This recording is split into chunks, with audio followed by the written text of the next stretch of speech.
everybody, it's Julie, Kansas City girl in a Colorado world. This is Flosstube number 139, and today is Monday, October 13th, 2025. It's been about 1 month since my last video, and I've got some stitching to show you, including quite a bit of Halloween / fall spooky stitching because tis the season, and that is my favorite thing to stitch. I do have a lot of works in progress whips that are Halloween themed, and unfortunately every year I want to get to them, but I find myself also wanting to start new things. So it's like there's some stuff that has been sitting for a long time because every fall I'm like, I'm gonna work on that, and then I start a bunch of new things and never get to it. So I'm really trying this time. I'm really trying. I did get out an old whip, and I will show that. And I've got a few others that I'm hoping I can get to this season. But let me show you some things I finished, because I finished a couple things since my last video. So the first thing I finished was this this small, very small pattern. I don't think I even realized how small it was when I got it. It's by Erin Elizabeth Designs, and it's called Halloween Tier. And I stitched this with the called for DMC colors. And this is a piece of 32 count linen. It's a scrap left over. It might be, I think I still have one little scrap of this left. It's a Nicholas Flamel linen that I got ages and ages ago, and it's just been kind of like a workhorse in my collection. Like, so many things go really well on this fabric, but I don't know that you could still get it. It might have just been like a one-of-a-kind thing. It was a collection of 3 fabrics called the Bronte Sisters, and all 3 were fabulous and have been well used. But this was the Halloween Tier by Erin Elizabeth. Tiny, like, I knew it was kind of a small pattern, and then I started stitching it and was like, oh, I think it took me 2 days to stitch this. It stitched up really quick, and it came out really, really cute. So this was a pattern that I bought from Colorado Cross Stitcher.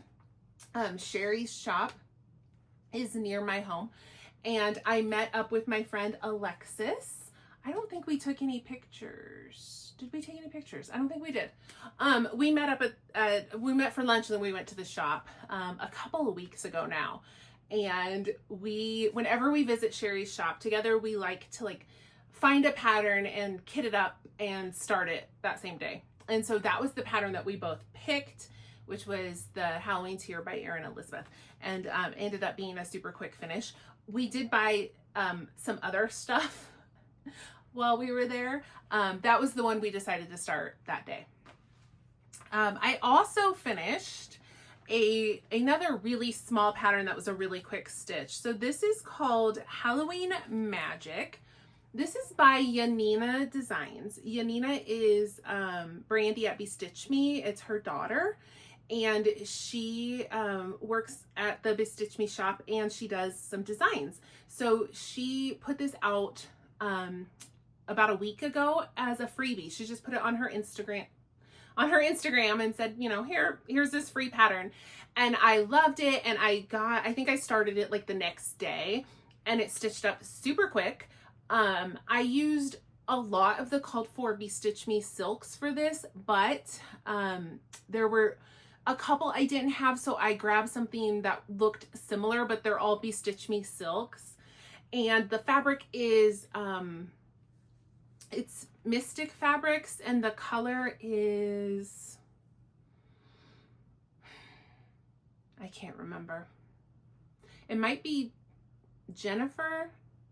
I can't remember. It's a 32 count linen, and I've had it for a few years, and I'm sorry, I just can't think of it right now, but if someone really needs to know, I think it's on my Instagram, and I can look it up for you. So this was a super cute, quick, really fun to stitch Halloween Magic by Yanina Designs. Check her out. I've got another pattern of hers that I will show in a little bit as a whip that was my finish. Okay, and then I had a big finish. So Tiny Modernist had a Halloween stitch along this year. It was called A Spooky Night, and I started it after maybe like 3 or 4 parts had been released. I think it was a 14-part stitch along.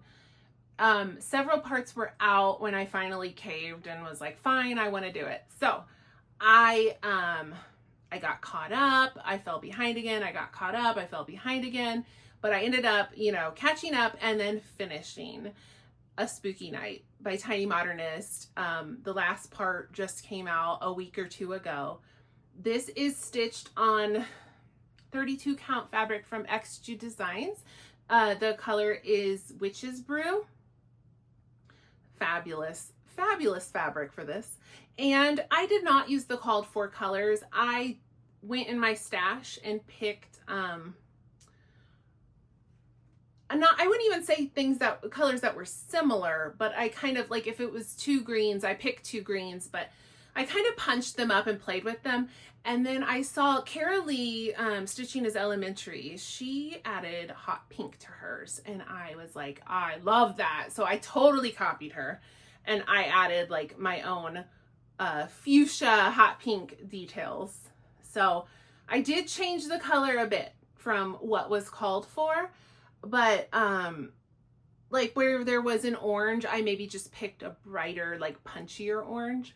And then the main big thing was everything that's outlined in border was charted just with like a black, I think just DMC 310. And I had this variegated floss. It was a limited edition from Hand Dyed by Rolanda from like years ago. One of those flosses that you're like, it kind of just sits in your stash forever because you're like, well, what do I do with this? Because it was like a purple, orange, green floss, and I never could quite figure out how to use it.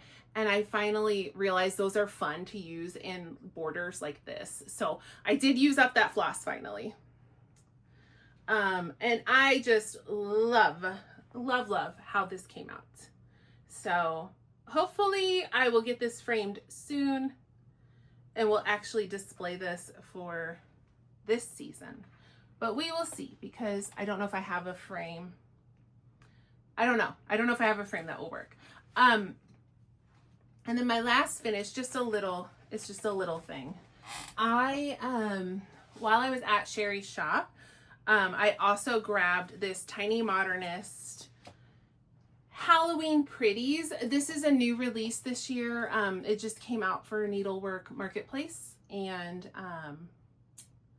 I just love it. I love the pink.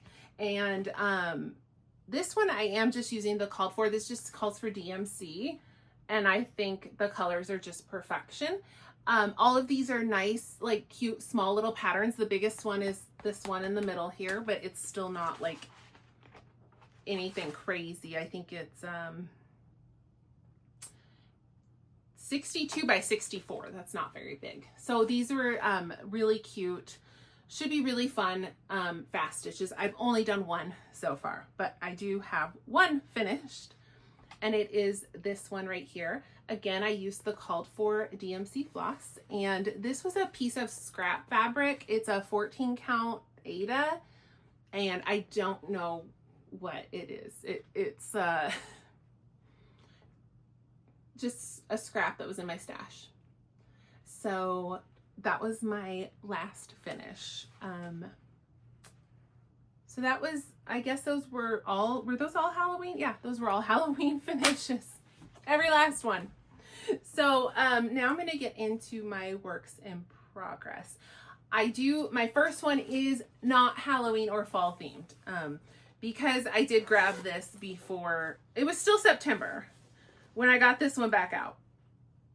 So this was what I had started and then had to, put away for a little bit. And then I thought, maybe I could finish that. Let me get that back out.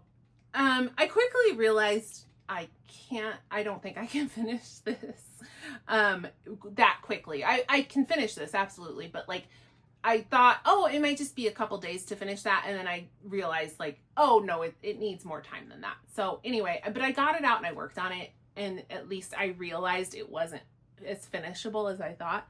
So this is Alforest Embroidery Exotic Birds.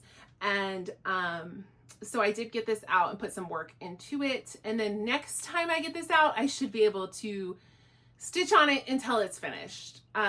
This is a 32 count linen from Jody at Steel City Stitchers. It came in I think it was like a mystery, like a Christmas mystery pack or something. So it didn't have a name. And I don't think you can get it again because I think it was like a limited edition bundle, but it is a Jody fabric. And I am using a mix of some of the called for Alforest flosses. The ones I didn't have, I just took something in stash that looked similar. So it's, even if it's not the exact called for, it's the same like look overall. So this is Exotic Birds by Alforest Embroidery. And this is really, really fun to stitch and really colorful. There is a back stitch border all around, and I don't think I'm gonna do it because I hate doing really fussy back stitch like that. It looks cool and I could do it. Like, it wouldn't be like impossible for me to do. I just don't really want to. So I don't think I will. I think it's just gonna be borderless. Okay. So then I do have another sort of finish, but sort of not. Let me explain. I'm doing an ink circles. Why did I think I wasn't saying that right? Anyway, I'm doing an ink circles. That still doesn't sound right to me. It's been a long day. I'm doing a round robin with some friends, and I chose Wings and Things, which I think I got from a Just Cross Stitch Halloween issue. Oh gosh, is it Halloween 2012? That was a long time ago. So this is Wings and Things. So I stitched my 4th, and then I will be sending this out in the round robin. So I finished stitching it technically, but it's not a finish. So here is my 4th. This is on a 32 count linen by Kaylee Tent. Is it? I'm trying to think what her business is called. Her Instagram is Kaylee Tent Stitch, but I don't know if that's the name of her business. Her business might be Kaylee Tent Stitch, or it also could just be Kaylee Cross Stitch. Now I'm doubting myself, but I bought this fabric at Stitch North. She was a vendor at Stitch North, and so this was one of her hand-dyed linens.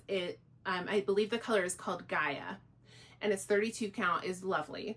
Lovely. It looks lovely, and it was lovely to stitch on.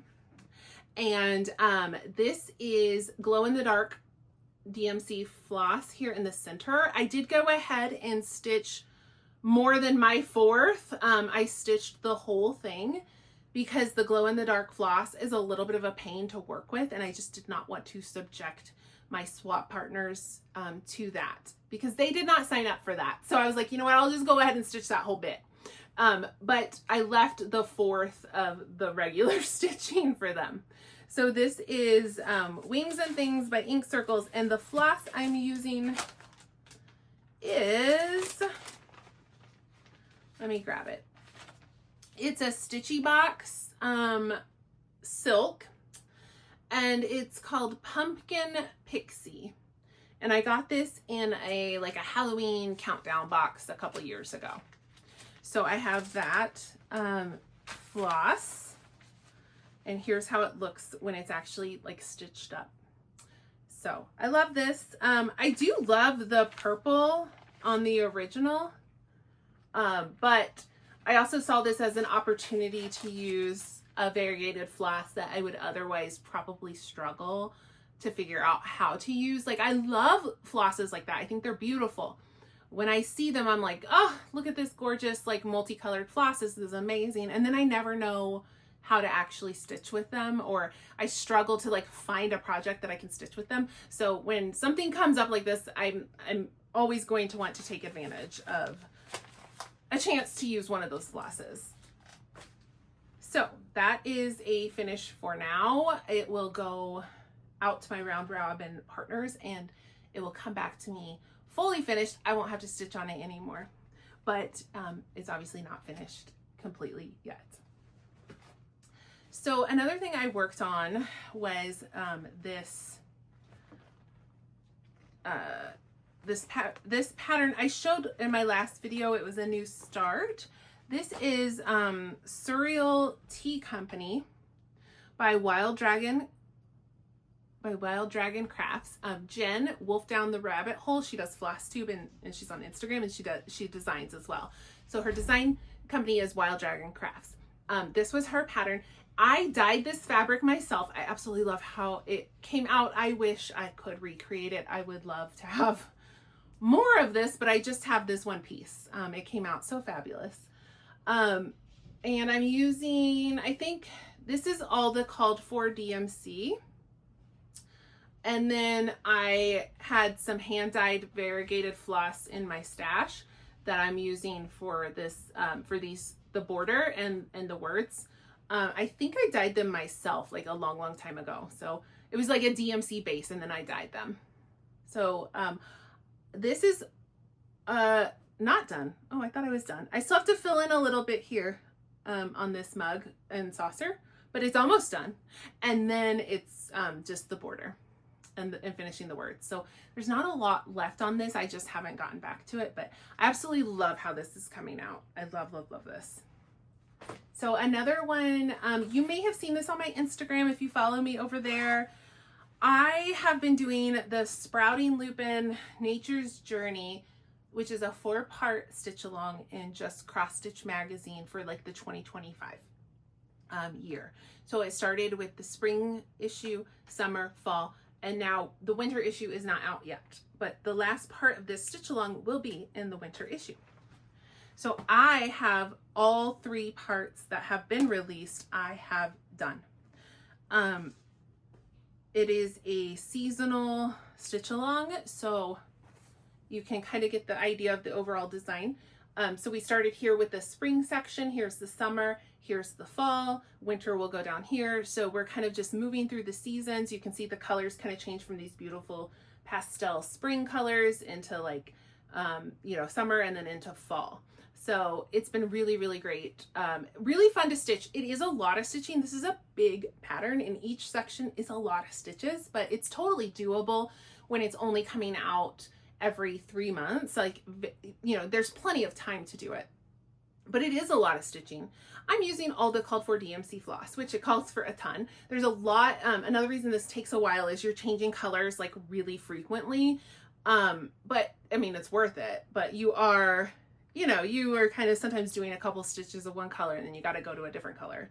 But overall looks so great. This is a 36 count Picture This Plus fabric. The color is, I want to say Wren, but it's not Wren. Heartland? Is it Heartland? It might be Heartland. I think it's Heartland. Just a beautiful neutral. My white is ghosting on this fabric, but I'm just embracing it. Like right here especially. It's really kind of ghosting. There's a skull right here that's hard to see because it's ghosting. But in person, it's fine. Like I really don't mind it. I think it's DMC 3865. I could have tried to do a brighter, like a B5200, but I'm not too worried about it. Like sometimes I like a more like muted, faded look. And so I'm just rolling with it. But in case anyone felt like they needed to comment, I am aware that it is ghosting on this fabric a little bit. So there is that. It is all caught up and it is beautiful. And I cannot wait until the winter section comes out so that I can have this big, beautiful finish in the year 2025.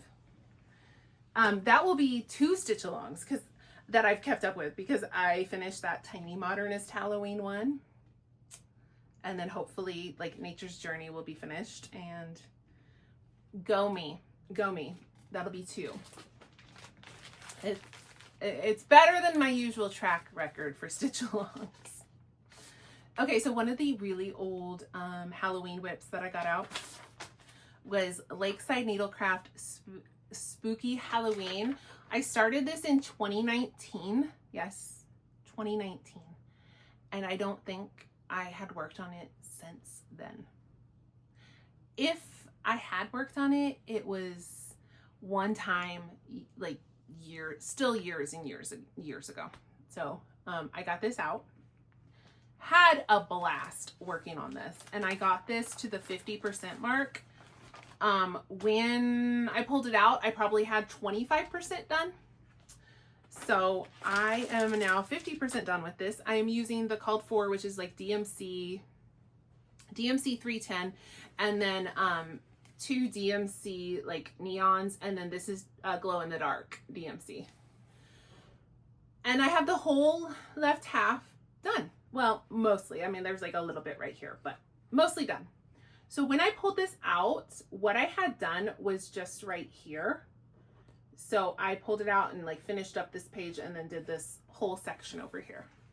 So I did get this to the 50% mark. It didn't take too long. I think next time I get this out, it could be a finish with some dead. It might take me like a week, but it could be finished. And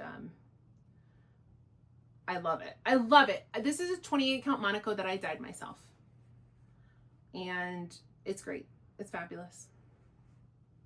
I haven't seen it in a few days and I'm just looking at it like, God, I love it. I love the border. I just love the way it looks. And it's really easy to stitch, and it's just, I just needed to do other things, so I couldn't stick with that one to get the finish this time. But I'm still glad that I finally got it out and worked on it, because it has sat for over 5 years. So I'm just glad I didn't finish it, but it's like there's progress. Progress has been made. I have a few other old Halloween whips that I've pulled out so that if the mood strikes, I can grab them and work on them. We'll see. No promises, but I hope I get some more progress on some older stuff. So the last whip that I have is a new start. So I mentioned Yanina Designs earlier. So this was another pattern that she just released. Now I got this like 2 years ago in a Halloween box. And it was exclusive to that box, but Yanina just like in the last week or two has released this on her Etsy as a PDF, and I think you can get it as a print chart too. So this is called Spellbound. It's stitched with Be Stitch Me silks, and I just love it. When I opened that box and saw this, I just like screamed. I loved it immediately. And unfortunately, like the last 2 years, I just like could not, like I wanted to start it and I just never like quite got to it. And so this year I was like, I am starting that pattern. Like I'm doing it. So I did, and it's already like, it's so fun to stitch. I'm really, really enjoying it. I went a little bit rogue on the fabric. It's stitched on Spellbound. So the pattern is called Spellbound, but the fabric is also a Be Stitch Me Spellbound. I'm using the called for Be Stitch Me silks, and I'm using a Be Stitch Me fabric, but it is not Spellbound. I went a little bit rogue. So this fabric was Goblin, which also came in a Halloween box. I am not sure if you can still get this or if that was a limited edition like for the Halloween box. But when I was trying to decide what fabric to stitch this on, I just kind of was like, could it maybe like, let me, like I was like, I don't know, but let me think about it. And I was like, you know what? I think that might work. I think that could look really good. And this is like, I love this fabric. It's such a great fabric, but I was really struggling to find what I could stitch on it that would like still show up really well. And so this pattern is pretty full coverage. And so I realized this would show up great on this fabric. And so this is my start. Like I said, it's already really fun to stitch. There are like big blocks of color in this pattern, which is nice too, because you can outline and then fill. So you can see I have like her bodice outlined, and this is all just fill in. So easy. And I've got some fill in here. So I'm just going to keep outlining and filling in. But I might focus more on outlining right now so that this can be an easy like grab and fill project for me. Sometimes I'm on like book club Zooms or like I'm going to be in the car for a little while and I want something where I don't have to like stare at a pattern. So this is like perfect stitching for something like that. I'm absolutely obsessed with this. I'm loving how this is coming out. I know I don't have a lot like on it to show yet, but this is, I think, just 2 days of stitching. And so I am definitely like, after I'm done filming, I'm getting right back to this one. I'm really loving how this is looking. So that was all my stitching, but I just have a little bit of haul to show. Not a lot, just a little bit.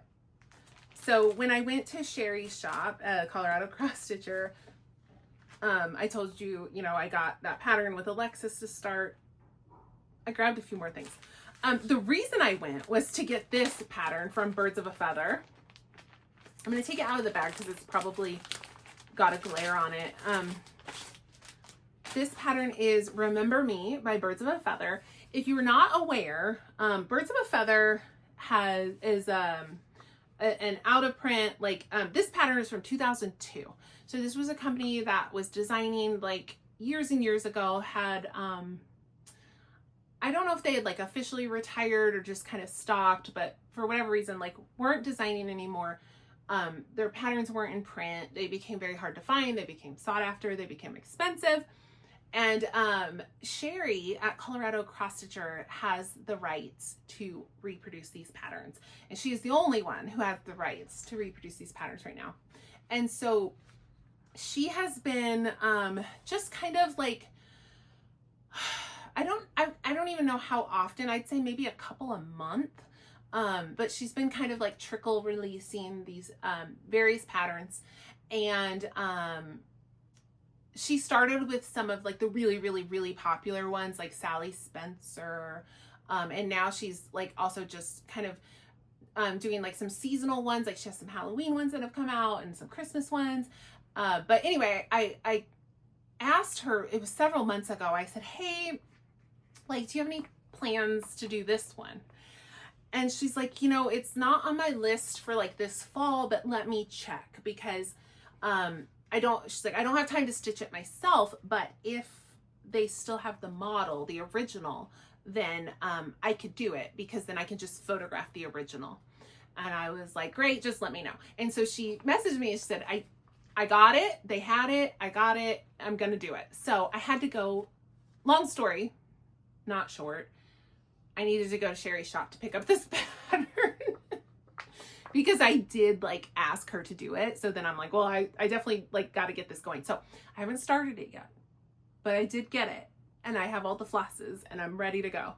So this is just, I just love it. It's just, I just wanted it. I love it. So this is Remember Me by Birds of a Feather. You can get those exclusively from Sherry. Well, I shouldn't say that because I think she might be wholesaling to other shops, but I don't know. I got it from Sherry at Colorado Cross Stitcher. I know she has the rights exclusively. So I got that. And then I also got Halloween Tiny Town. These tiny towns are like so addictive. You can see I've got fabric like ready to go. I haven't had a chance to start this one yet, but I love this. Halloween Tiny Town. Alexis and I think she got that one too. And then we both got this little heart in hand. It's bird in the hand autumn. This should be like such a quick stitch. It's very little stitching to it, but it does call for like a million colors, which is kind of funny. And then we both got this Halloween Quaker by Primrose Cottage. So that was some of my haul from Colorado Cross Stitcher.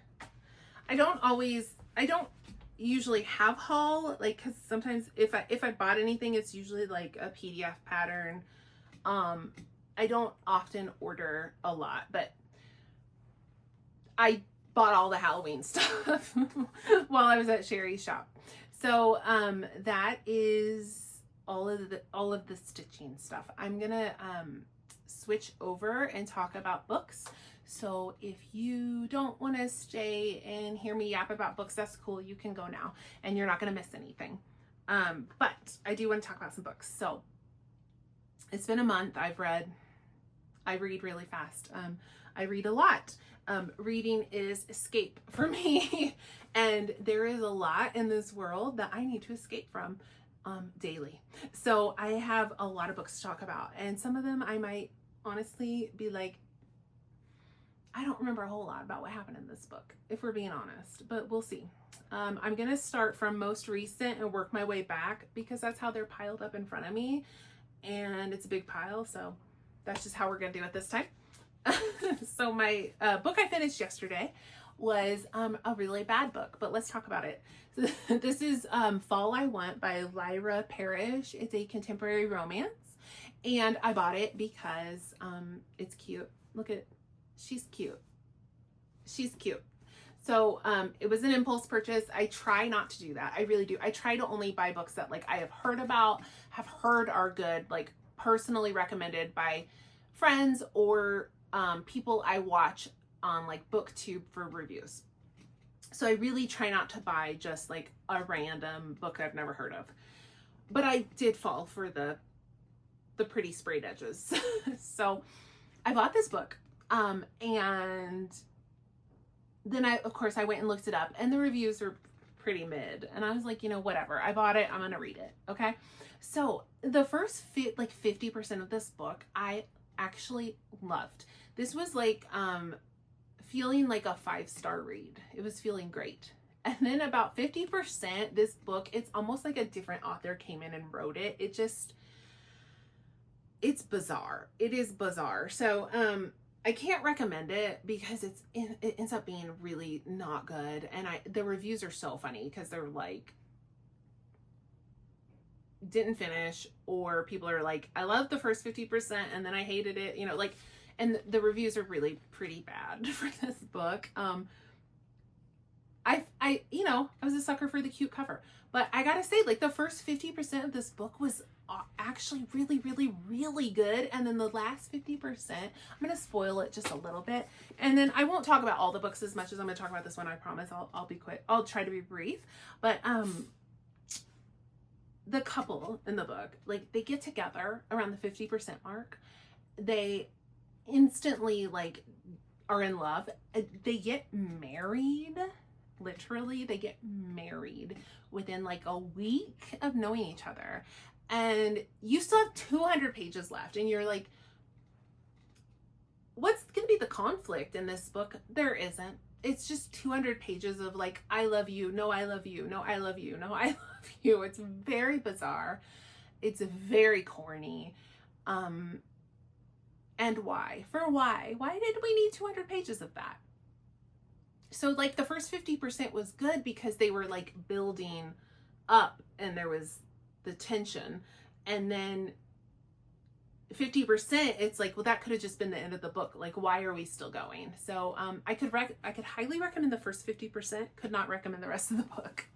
So that ended up just being a fail. But, you know, it's a good lesson to me about why I do not buy books that I have not heard of, that I haven't researched. Like, come on, you know better. You know better. There are times where a book will catch my eye and I'm like, oh my God, like that cover's so pretty. Like, isn't that cute? Maybe I'll just get it, right? And then I'm like, well, let me look it up real quick. And I'll look it up and I'll just see like bad reviews. And I'm like, oh, okay. I dodged a bullet. I dodged a bullet there. That one, I went against my better judgment. And yeah, I hope I don't do that again. All right, so I read Enigma by Rune. I don't know how this author says their name. Runix. I think it's Runix. So this is the first book I've read from Runix, even though I have another one called Gothicana, but I haven't read it yet, but I think I'm going to try to read it like this month. So this is like a dark academia, like a darker romance.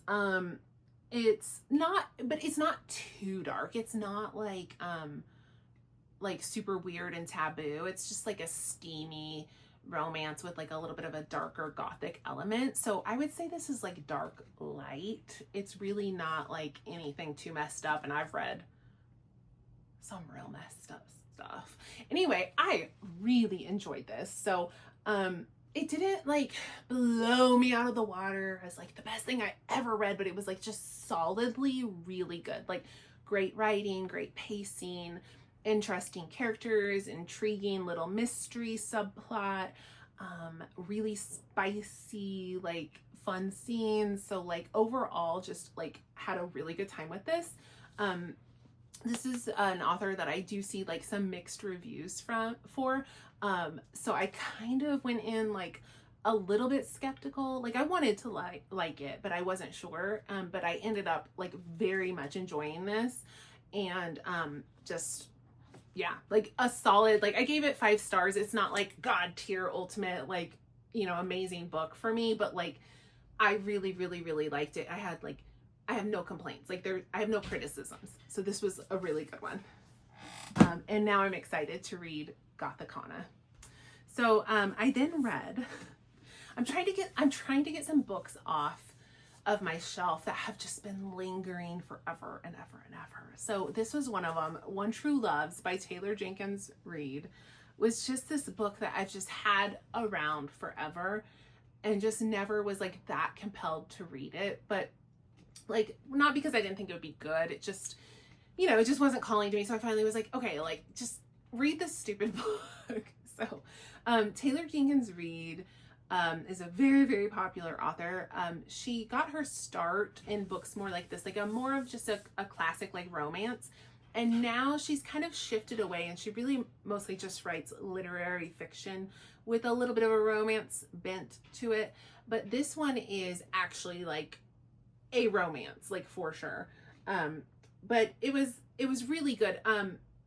This is a one that I expected like some heartbreak. Like this woman she's married and her husband disappears. He is presumed dead. She grieves. Years go by. A couple years go by, and then she like opens herself back up to love, meets a new man, falls in love. Her husband. This is not a spoiler. Like this is on the book, on the back. Her husband is not dead. He is rescued, and now she's like, oh no, like I'm in love with 2 men. What do I do? So I knew there was going to be some heartbreak because she has to choose one or the other, right? So, but Taylor Jenkins Reid is such a good author, like just really compelling. She's a great writer. Her books always have this like emotional, like, you know, hitch you in the feels. And so, but I can see how she's really grown a lot as an author. And this was one of her earlier books. It's still really, really, really good. But it wasn't like, it's not one like I need to read again, but it was a good time. It was a good book overall. I finally read Kiss of the Basilisk.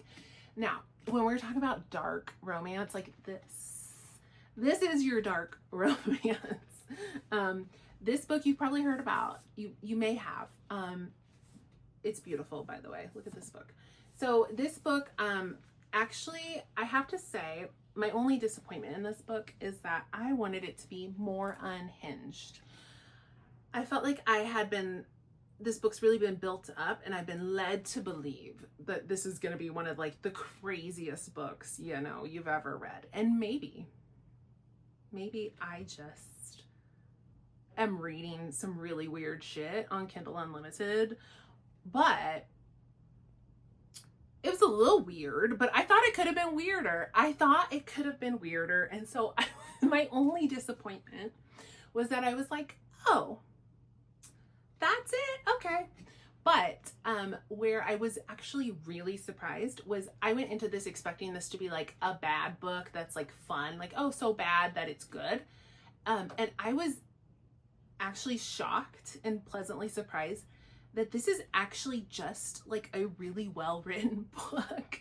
I did not expect that. I just thought I'm gonna have a roller coaster ride of a good time with this book. And then I was like, this book is actually really well done. It is paced really well. It's compelling. It's interesting. It's, the writing is good. It is written well. So I was actually really surprised that this is actually a solidly good book and not just a like weird unhinged roller coaster ride. So I have finally read Kiss of the Basilisk. I don't even know how to go into what the plot of this book is. I can tell you this book is very spicy. There's spicy scenes in almost like every chapter. So it's just nonstop. But It was fun. It was a good time. I actually like expected to give it like 5 stars, ironically, and I unironically gave it 5 stars. It was actually a really good book. I was surprised that it was actually good. I recommend it if you don't mind some really weird stuff. All right, I read, oh God. All right, I gotta yap a little bit less. I read I Got Abducted by Aliens and Now I'm Trapped in a Rom-Com by Kimberly Lemming. This was unfortunately a miss for me. I've read her other series of like, it's something medieval, something. It's called the Mead Mishaps series. Yeah, Mead Mishaps series. So she has a series that is like silly, goofy fun and set in like a more like medieval, like alternative reality, and it has like werewolves and dragons, and it's just like doesn't take itself too seriously, and it's fun and it's silly and it's a good time. This one is in the similar vein of like not taking itself too seriously, like really modern dialogue and modern like my modern language, but this one just didn't work for me. I was kind of bored. It was just like, it wasn't horrible, but it wasn't good. And when I read reviews, people generally agreed. They were like, you know, I really liked her last series, but like, what was this? Like, it was just a little weird. It was a little weird. And I was surprised by this one because she ends up with 2, like, mild spoiler, like she ends up with these 2 aliens. And I guess that is on the back now that I look at it, but I didn't realize that. So I was just surprised because like she met the first alien and like there was clearly something there, and then like the second alien shows up, and then there's like all of them, and I was like, oh, I didn't realize it was that kind of book. Okay, which is fine. It's fine. I just didn't realize. Her other books are just like one couple. So, but it was fun. It was fun. It just wasn't very good. It was fine. Like, it was fine. I don't want to trash it. It just wasn't like great. Okay. One book I really did enjoy was Under Lock and Key by Lana Ferguson. This author, I've actually read a few books by her and I've really, really enjoyed all of them. She writes just like kind of classic, like contemporary romance, but it's very, not like excessively spicy, but like definitely spicy, like rom-coms. But this one had like a magical element that I was not aware of. I really can't talk about it without like majorly spoiling this. And I actually had like a great time with this book. I really, really liked this book. It's been a while now since I read it, but I really loved it. Part of it is the setting, right? Like it's set around Loch Ness and, you know, just like the small Scottish town, like that's all great. But, I can't really talk about it too much more without like spoiling a lot of the book. But it did surprise me. There is a magical element, a magical realism to this book that I don't think was obvious, or advertised, but that's all I'm gonna say about it. But I liked this very, very much. Super grumpy dude, fish out of water American, sparks fly. It was great. I love that one. Okay, I read Catabasis by R.F. Kuang for a book club. Another absolutely beautiful, you know, publishers keep doing these sprayed edge, like fancy editions, and I'm never gonna complain about that. So Catabasis was our book club pick for Michelle Cozy Eggs book club, and I was gonna buy this and read this no matter what. So when Michelle said this is what I want to do for our next pick, I was like already on board, fully on board. So this is, I don't even know how I would begin to describe this, so I'm not going to. Here's what the little blurb says. Dante's Inferno meets Susanna Clarke's Piranesi in this all new dark academia fantasy. in which two graduate students must put aside their rivalry and journey to hell to save their professor's soul, perhaps at the cost of their own. So, yeah, that's a pretty good summary, actually. We had a really interesting discussion in book club about this. R.F. Kuang is an extremely talented, brilliant writer. I really did enjoy this. I didn't like it as much as Babel, and it just didn't quite hit like that 5-star love for me, but like it was close. Like I would say I would give this like 4.5 stars. Like I enjoyed it. It was good. It just, something was just a little bit of something was missing for me. It just wasn't like, I wanted a little bit more. I wanted a little bit more out of it. But it was good. It was good. I don't mean to, I would never imply it wasn't still like really great and worth your time to read. Okay, another book that I was really excited about is Bury Our Bones in the Midnight Soil by V. Schwab. This is an author who I really, really enjoyed, but can be a little hit or miss. There's a couple of things from this author that I have been like disappointed in. So I'm always like a little hesitant. But I loved The Invisible Life of Addie LaRue. And this one, I was very excited by the premise. It's basically like lesbian vampires is the premise. And then it came out and I was like, well, I'm gonna get it. I'm interested. And then I started seeing like really, really good reviews. So I was like, yes, thank God. Like I wanted this to be good. And this was so good. So you're gonna follow a couple of vampires through a couple of different timelines, and then see where and how those timelines are going to converge. You're basically like learning how one of them like became a vampire, hundreds and hundreds of years ago and has passed through time.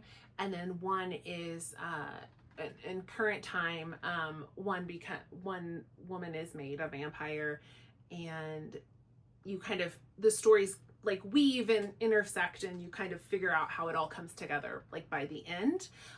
Really well done, beautifully written, interesting. I loved like the historical aspects where it's just like, it's very fun to read about these like little villages and these old customs, and all of that stuff was great. You get to go to different parts of the world in different times.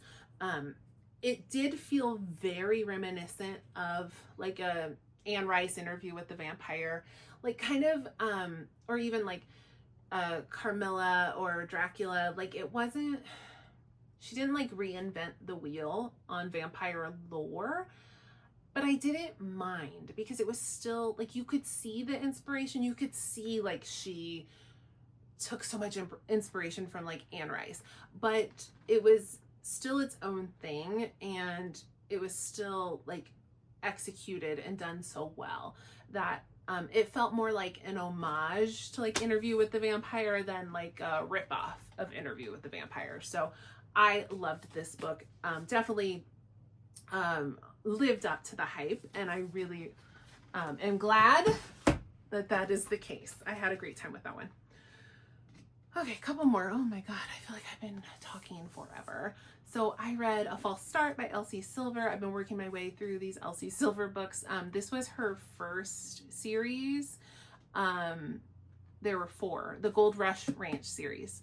So her second series is her more popular series, the Chestnut Springs series. I read the first 2 in that. I think it's like Hopeless and Heartless.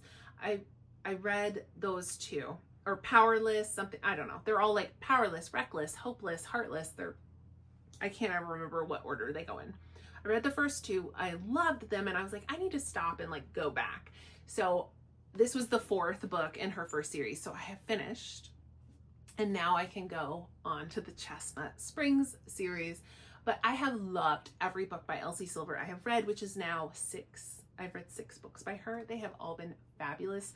She is she writes romance. It's just contemporary romance, but it's set in Canada. I think like Alberta. No, maybe they're set in different areas. But anyway, like ranch, mountains, Canada.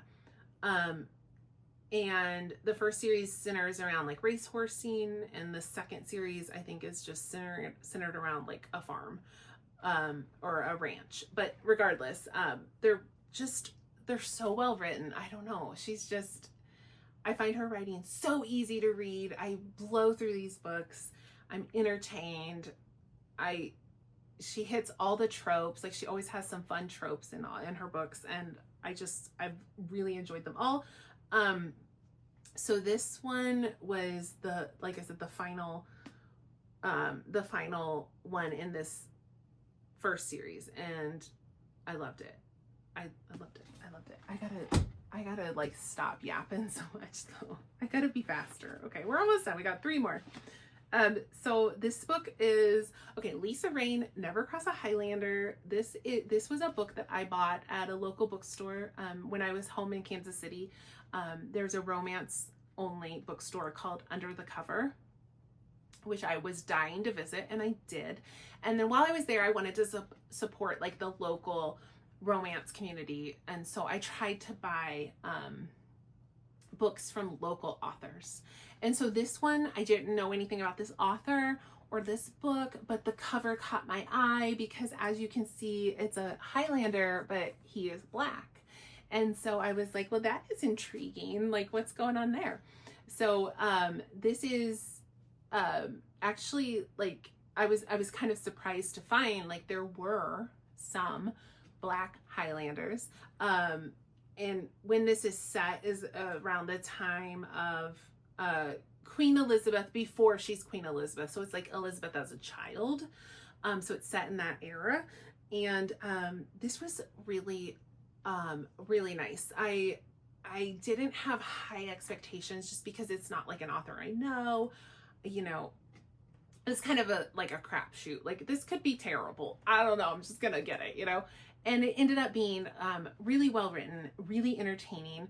There were a couple of like little things, like some of like the slang that was used. I was like, is that historically accurate, or is that like something you think might have been historically accurate, but like I'm not gonna stop and research it. But like there were just like a couple of like body parts like referred to as kind of odd things, but it was still like seemed like it could plausibly be like historically appropriate, and it was still a good time.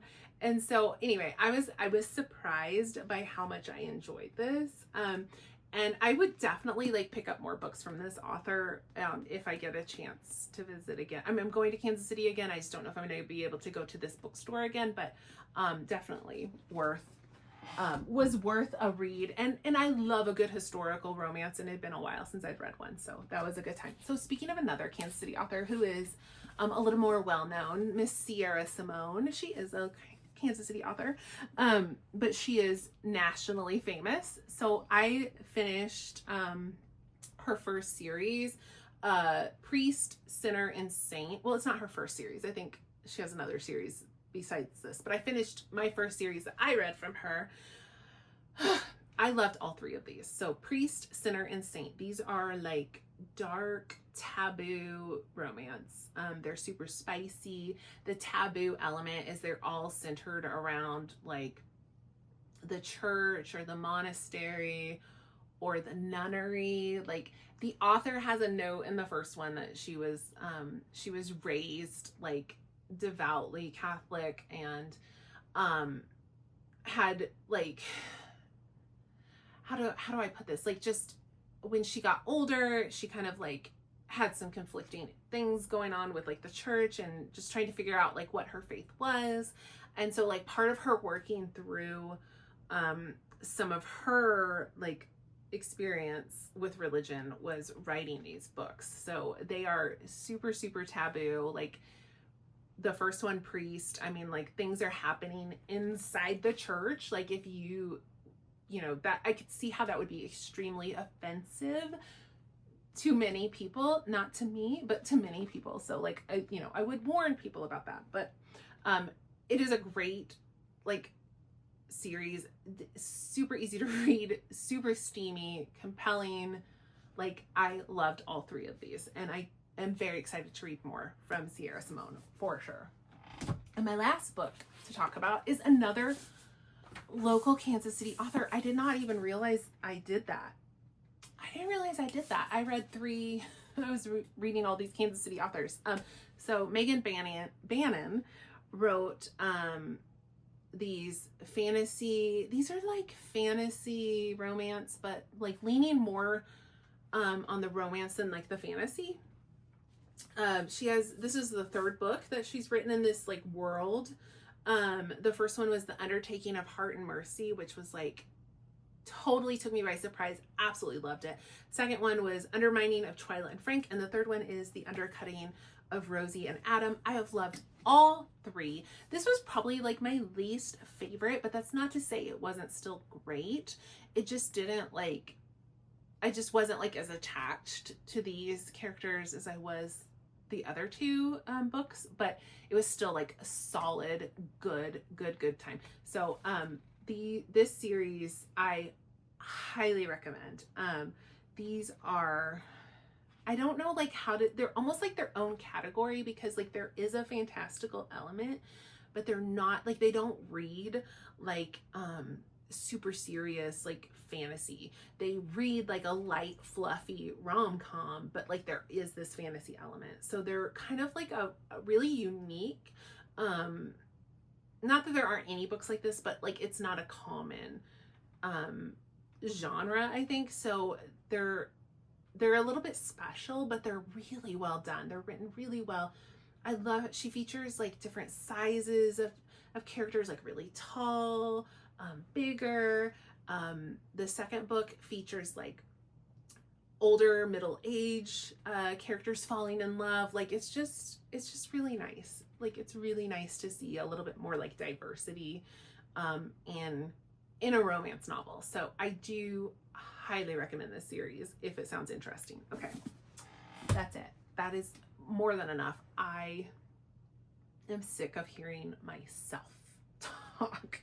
So as I've said before, I'll link my Goodreads profile down below if you're curious about any of these books. Like if you are trying to find them and you can't, they'll be in my profile, and as well as some other books I read that I just don't talk about for various reasons, usually just because I'm rereading something, or I read something that was just kind of like not that good or not that bad, just kind of mediocre, and I just don't feel like I really need to discuss it or whatever. There's various reasons. You might see some other things I read that I don't talk about here. So if you're really curious, you can go check that out. All right, that is all I have. I will see you guys next time.